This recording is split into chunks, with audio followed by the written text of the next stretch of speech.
Operation सिंदूर ने रूसी defence system S-400 की काबिलियत को जग जाहिर कर दिया था कि कैसे पाकिस्तान की तरफ से उड़ी गई एक भी मिसाइल को इसने भारत की सीमा में घुसने से पहले ही तबाह कर डाला था और उसी के बाद से ही अंदाजा लगाया जा रहा था कि भारत 4 से 5 की संख्या में S-400 की खरीद कर सकता है और उसके साथ साथ इसे भारत में मैन्युफैक्चरिंग करने की भी सोच रहा है और कुछ ऐसा ही रूस भी चाहता है, क्योंकि यूक्रेन युद्ध के चलते लगे प्रतिबंधों की वजह से वो इसके खरीदार देशों को इसे बेच नहीं पा रहा और भारत जो उसका पहले से ही रणनीतिक साझेदार रहा है तो वह इसकी प्रोडक्शन पावर भारत को देकर इसमें भारत को भी शामिल कर सकता है ताकि दोनों देश मिलकर मुनाफा कमा सके। और अब यह सब होता नजर भी आ रहा है। दरअसल रूस ने एक विधेयक पारित किया है कि अब रूस की S-400 निर्माता कंपनी रोसो बोरो अब अपनी टेक्नोलॉजी भारत की प्राइवेट कंपनियों को दे सकती है। जी हाँ, आपने सही सुना, सरकारी नहीं बल्कि प्राइवेट कंपनियां,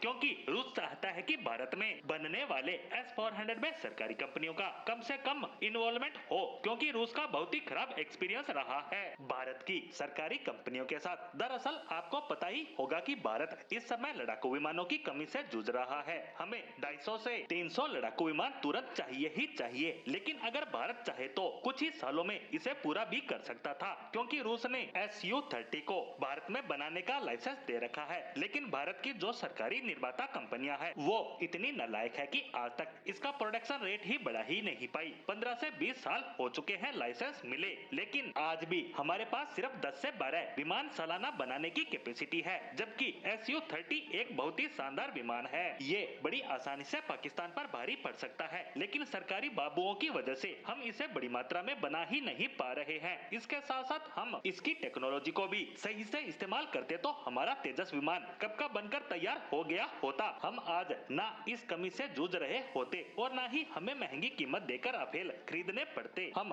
Su-30 को ही एडवांस कर चुके होते और ऐसा पूरी दुनिया में होता भी रहा है। जैसे अमेरिका से F-16 खरीदकर जापान और दक्षिणी कोरिया ने उसकी टेक्नोलॉजी को रिवर्स कर उससे और ज्यादा बेहतर और ज्यादा एडवांस विमानों का निर्माण किया है। यानी सीखता वही है जिसे चाहो। हमारी सरकारी कंपनियों का हाल तो ये है कि तुम कुछ भी सीखो या ना सीखो, तुम कुछ बनाओ या ना बनाओ, तुम्हारी सैलरी पक्की है और तुम पूरी तरह से सेफ हो, तो ऐसे में आराम करो। इसीलिए तो आज भारत की हर एक सरकारी कंपनियां इन्हीं हालातों से गुजर रही है। वहीं प्राइवेट कंपनियां महंगी जरूर है, लेकिन उन्हें पता है उनकी क्वालिटी और टाइमिंग ज्यादा बेहतर ना हुई तो वे मार्केट में टिक नहीं पाएगी, क्योंकि इन सब के बिना नए ऑर्डर नहीं आएंगे। और ये सब होता है मेहनत से, जो हमारी सरकारी कंपनियां करना ही नहीं चाहती। और इसी कारण से रूस ने यह तय किया है कि वह भारत में S-400 तो बनाएगा, लेकिन उसमें साथ लेगा हमारी किसी प्राइवेट कंपनी का।